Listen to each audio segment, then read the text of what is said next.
23ویں پارے کا خلاصہ۔ تحریر علامہ ابتسام الہی ظہیر۔ 23ویں پارے کا آغاز سورہ یاسین سے ہوتا ہے۔ 22ویں پارے کے آخر میں انبیاء علیہ السلام کی تائید کرنے والے مومن کا ذکر تھا۔ اس پارے میں اس مرد مومن کی تبلیغ کا ذکر ہے کہ اس نے بستی کے لوگوں سے مخاطب ہو کر کہا کہ میں اللہ کی عبادت کیوں نہ کروں کہ اسی نے مجھے پیدا کیا اور اسی کی طرف مجھے پلٹ کر جانا ہے۔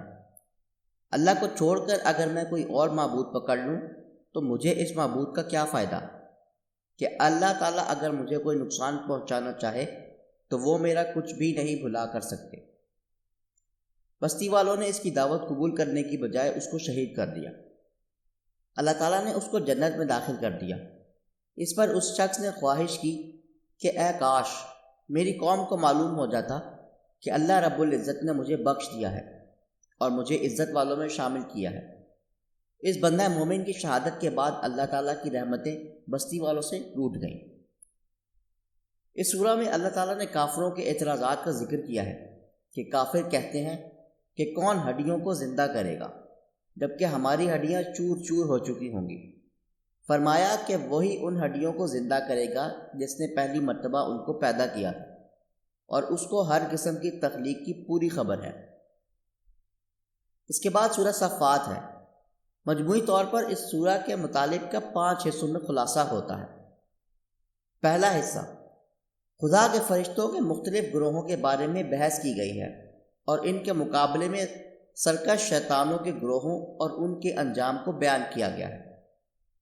دوسرے حصے میں کافروں کے بارے میں بیان کیا گیا ہے جس میں ان کے انکار اور قیامت میں ان کے انجام کو بیان کیا گیا ہے۔ تیسرا حصہ انبیاء کرام جیسے حضرت نوح علیہ السلام، حضرت ابراہیم علیہ السلام، حضرت اسحاق علیہ السلام، حضرت موسیٰ علیہ السلام، حضرت ہارون علیہ السلام، حضرت الیاس علیہ السلام، حضرت لوط علیہ السلام اور حضرت یونس علیہ السلام کے بارے میں ہے۔ چوتھا حصہ شرک کی ایک بدترین قسم کا ذکر کرتا ہے، یعنی جنوں اور خدا یا فرشتوں اور خدا کے درمیان قرابت کا اعتقاد، اور مختصر جملوں میں اس عقیدے کی اس طرح دھجیاں بکھیری گئی ہیں کہ اس میں معمولی سی رمق بھی باقی نہیں رہتی۔ پانچواں حصہ اس سورہ کا آخری حصہ ہے اور لشکر حق کی کفر و شرک پر فتح کا ذکر ہے۔ اہل شرک و نفاق کے عذاب الہی میں گرفتار ہونے کا تذکرہ ہے۔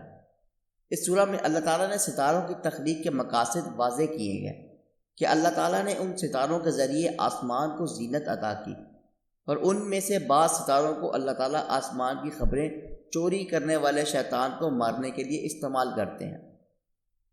پھر جناب ابراہیم علیہ السلام کی عظیم قربانی کا ذکر ہے کہ اللہ تعالیٰ نے ان کو خواب میں دکھلایا کہ وہ اپنے بیٹے جناب اسماعیل علیہ السلام کے گلے پر چھری چلا رہے ہیں۔ جناب ابراہیم علیہ السلام نے جناب اسماعیل علیہ السلام سے کہا کہ میں نے خواب میں دیکھا کہ میں تمہارے گلے پر چھری چلا رہا ہوں، اب بتاؤ کہ تمہاری کیا رائے ہے؟ جناب اسماعیل علیہ السلام نے جواب میں کہا بابا آپ وہ کام کریں جس کا آپ کو حکم دیا گیا ہے اور انشاءاللہ تعالیٰ آپ مجھے صابر پائیں گے۔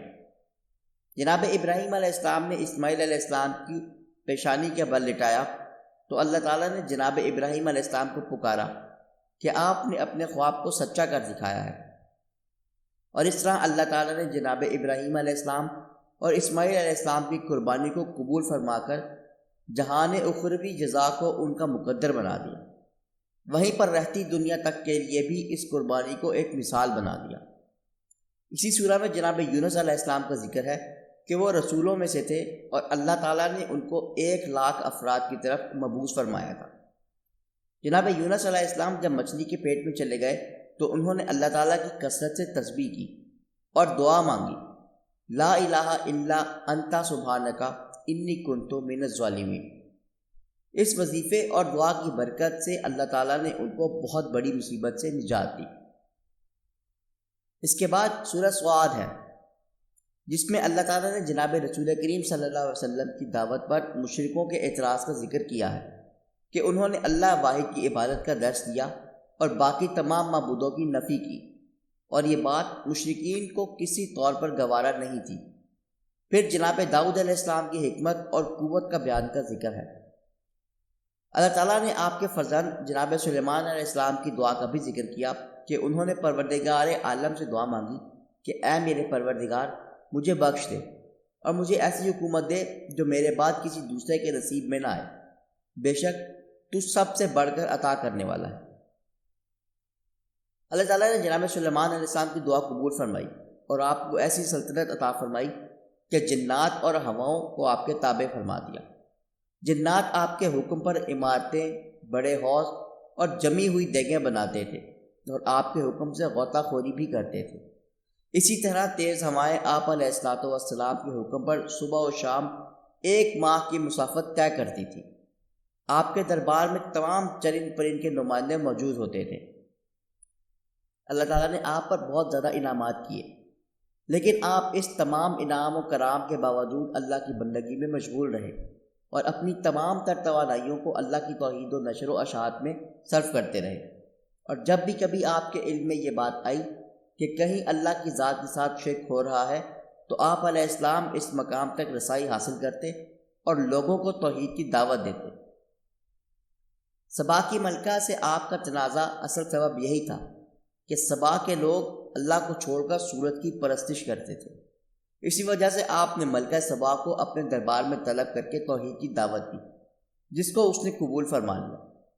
اللہ تعالیٰ نے جناب ایوب علیہ السلام کی بیماری اور شفا کا بھی ذکر فرمایا۔ جناب ایوب علیہ السلام طویل عرصہ تک بیمار رہے اور اس بیماری میں آپ کو بے بس کر دیا۔ جناب ایوب علیہ السلام نے اللہ تعالیٰ کے حضور دعا مانگی کہ اے پروردگار، شیطان مجھے تکلیف دے رہا ہے، آپ مجھ پر رحم فرمائیں، بے شک آپ سے زیادہ رحم کرنے والا کوئی نہیں۔ اللہ تعالیٰ نے ان کی تمام تکلیفوں کو دور فرما دیا۔ اس کے بعد سورہ زمر ہے، جس میں اللہ تعالیٰ نے اپنے حبیب پاک صلی اللہ علیہ وسلم سے فرمایا کہ اللہ تعالیٰ نے آپ پر حق کے ساتھ کتاب نازل کی ہے، بس آپ مخلص ہو کر اللہ تعالیٰ کی عبادت کریں۔ فرمایا کہ بہت سے لوگ اللہ تعالیٰ کے علاوہ مددگار تلاش کرتے ہیں اور کہتے ہیں کہ ہم ان کی پوجا اس لیے کر رہے ہیں کہ یہ ہمیں اللہ تعالیٰ کے قریب کر دیں۔